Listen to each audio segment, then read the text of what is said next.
ჯანსაღი პარტნიორული ურთიერთობის პირველი წესი ესეთია, ის ცეცხლი, რაც თავიდან ინთება ორ ადამიანს შორის, ამ ცეცხლს სჭირდება გაფრთხილება და მუდმივად ახალი შეშის მიწოდება, რო არ ჩაქრეს და არ ჩაიფერფლოს. რა გვეხმარება ამაში? შევინარჩუნოთ ეს ცეცხლი, ინტერესი, ურთიერთობა ერთმანეთის მიმართ, აღფრთოვანება ერთმანეთის. ამაში გვეხმარება პირველ რიგში მეგობრული ურთიერთობა, გახსნილი ურთიერთობა და პატივისცემა ერთმანეთის.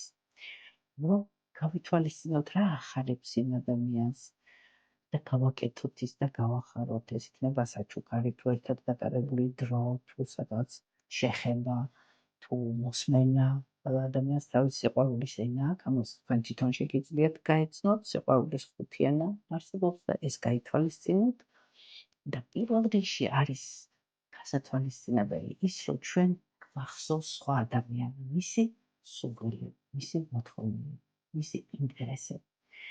ის გრძნობს, რომ გვერდით დგავართ, ვითვალისწინებთ მის ამ პროგრესს, არ ვზღუდავთ, არ ვიჭრებით მის სივრცეში, ყოველთვის პატივისცემთ მის საზღვრებს და გვინდა რომ გავახაროთ და ჩვენც კარგად ვართ მაშინ, როცა ის გახარებულია და ისიც რა თქმა უნდა იგივეს დაგუბრუნებს და იზრუნებს ჩვენს გახარებაზე, ჩვენს კარგად ყოფნაზე და ჩვენს შინაგან თავისუფლებაზე.